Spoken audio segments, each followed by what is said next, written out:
हमारे सतपाल सिंह सैनी जी, हमारे एमएलसी, अशोक राणा जी, हमारे विधायक, भूपेंद्र चौहान जी, जिला के अध्यक्ष साकेंद्र प्रताप सिंह जी, जिला पंचायत के अध्यक्ष श्री नागेंद्र पवार जी, जिला अध्यक्ष आरएनडी के, समस्त हमारे मंच पर विराजमान पार्टी के पदाधिकारीगण और हमारे यहां उपस्थित बड़ी संख्या में देवी और सज्जनों, मीडिया के मेरे साथी, प्रिंट मीडिया और इलेक्ट्रॉनिक मीडिया के मेरे साथी, मेरा ये सौभाग्य है कि मुझे आज नगीना में अपने लोकसभा क्षेत्र के माताओं बहनों से, बुजुर्गों से बातचीत करने का मौका मिल रहा है। मुझे आने में देर हुई, आप सब लोग लंबे समय से इंतजार कर रहे हैं। देर चुनाव के कारण कई स्थानों पर जाना पड़ता है, इसलिए देर हुई। मुझे पूरा विश्वास है कि आप मुझे क्षमा करेंगे। अभी ओम कुमार जी आपके सामने बता रहे थे कि किस प्रकार से वो इस इलाके की सेवा करने वाले हैं। भूपेंद्र जी ने भी कम शब्दों में, लेकिन चुनाव की आवश्यकता और चुनाव में बीजेपी को आगे लाने की आवश्यकता, इस पर उन्होंने जोर दिया है। मैं आपको बताना चाहता हूं, यह चुनाव बहुत महत्वपूर्ण है। सिर्फ यह ओम कुमार जी का सांसद बनना यही महत्वपूर्ण नहीं है। यह चुनाव इसलिए महत्वपूर्ण है कि उत्तर प्रदेश का, नगीना का और देश का 19 तारीख को आप भाग्य तय करने वाले हो, इसलिए यह महत्वपूर्ण हो जाता है। और जब मैं भाग्य की बात करता हूं तो सही नेतृत्व, सही पार्टी, सही नेता सही स्थान पर बैठता है तो नेतृत्व देश को, प्रदेश को, इलाके को आगे बढ़ा देता है। और जब गलत लोगों का चयन हो जाता है तो वह हमारे को मुसीबत की जड़ बन जाता है। मैं कहने के लिए नहीं कह रहा हूं, आज से 10 साल पहले उत्तर प्रदेश बीमारू राज्य कहलाता था। बीमारू राज्य, हर मामले में बीमार था। 25 करोड़ की जनता पीछे हो गई थी, कोई पूछता नहीं था। भ्रष्टाचार चरम सीमा पर था, माफिया राज्य दंदना रहा था। बहु बेटियां शाम को सूर्यास्त के बाद निकल नहीं सकती थी। अगर कॉलेज जाती थी तो घर वापस पहुंच जाए तो मां बाप भगवान का धन्य मानते थे। क्या यह स्थिति थी कि नहीं थी? मैं पूछ रहा हूं, यह स्थिति थी कि नहीं थी? जरा जोर से बोलो, यह स्थिति थी कि नहीं थी? हम माफिया राज में जी रहे थे। मुझे याद है भूपेंद्र जी, मैं 10 वर्ष 15 वर्ष पहले एक चुनाव में आया था। गांव में बिजली नहीं थी। वो जो सौर ऊर्जा होती है, सौर ऊर्जा, उसकी लाइट को लेकर के मुझे रात को घुमाया जा रहा था। मैं सोचता था ये कैसा उत्तर प्रदेश है, ये कैसा बीमारू राज्य है। लेकिन आज मोदी जी के राज में और योगी जी के परिश्रम से आज ये उत्तर प्रदेश उत्तम प्रदेश बन गया है, अग्रगणी राज्यों में आकर के खड़ा हो गया। आज पहले व्यापारी शाम को डरता था, कब उसको कौन उठा ले, कब किसकी वसूली हो जाए, कब किसके परिवार से किसको उठा ले। और पुलिस मूक दर्शक होती थी, मूक दर्शक होती थी। क्या यह स्थिति थी कि नहीं थी? बताइए, ये 10 साल पहले स्थिति थी कि नहीं थी?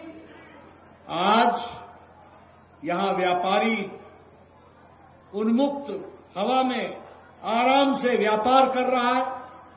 आज विकास के लिए लोग यहां आ रहे हैं, यहां इन्वेस्टमेंट हो रहा है और अच्छी सरकार चल रही है। उस समय यूपी का मतलब होता था यू फॉर उत्पीड़न और पी का मतलब होता था पक्षपात। कौन जाति के हो। वो सरकारें सबकी नहीं थी, वो सरकारें किसी एक जाति की थी।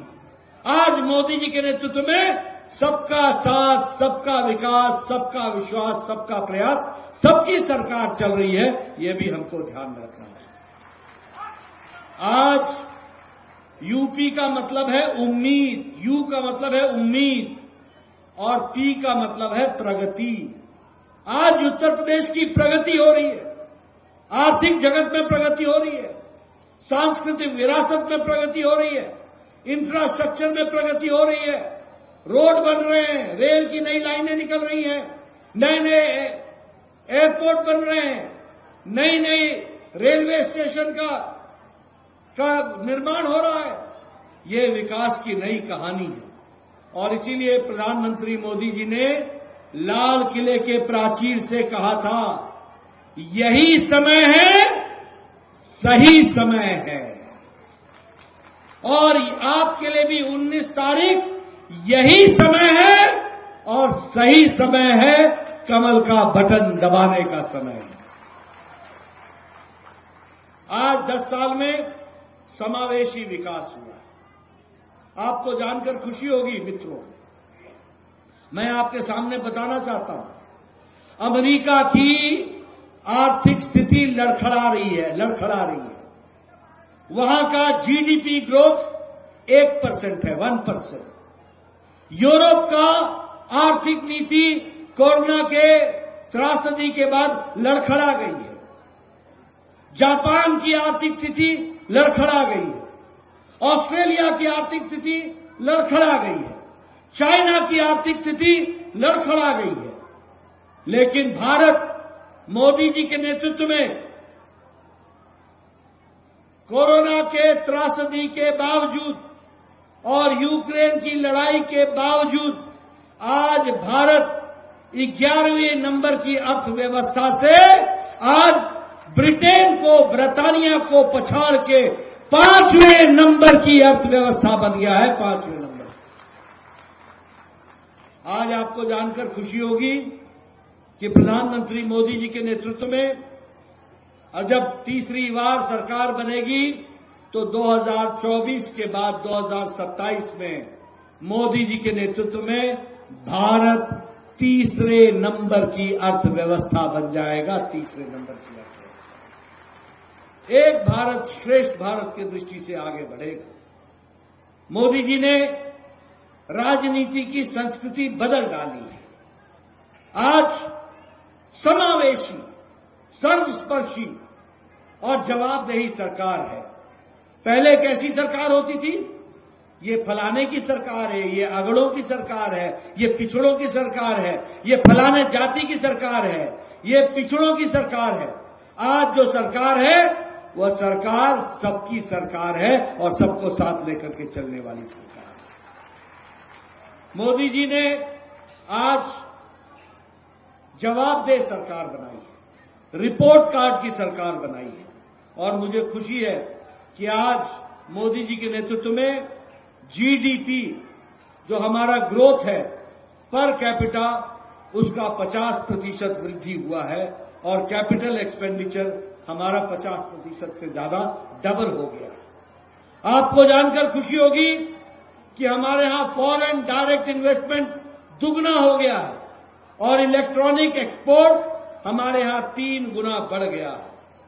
और मैं ये भी कहूंगा कि मोदी जी के नेतृत्व में सांस्कृतिक विरासत को संभाल के रखा गया और भारत की मूल धारा को मजबूत बनाया गया। ये भी आपको ध्यान में होगा। आपको जानकर खुशी होगी, हम लंबे समय से बोलते थे रामलला हम आएंगे, मंदिर वही बनाएंगे, और हमारे विरोधी बोलते थे तिथि कब बताएंगे। आज 22 जनवरी को प्रधानमंत्री मोदी जी के 10 दिन के कठोर तपस्या के और अनुष्ठान के बाद 22 जनवरी को उन्होंने रामलला का प्राण प्रतिष्ठा किया और भव्य राम मंदिर आज बन करके तैयार हुआ। ये भी आप लोगों ने देखा।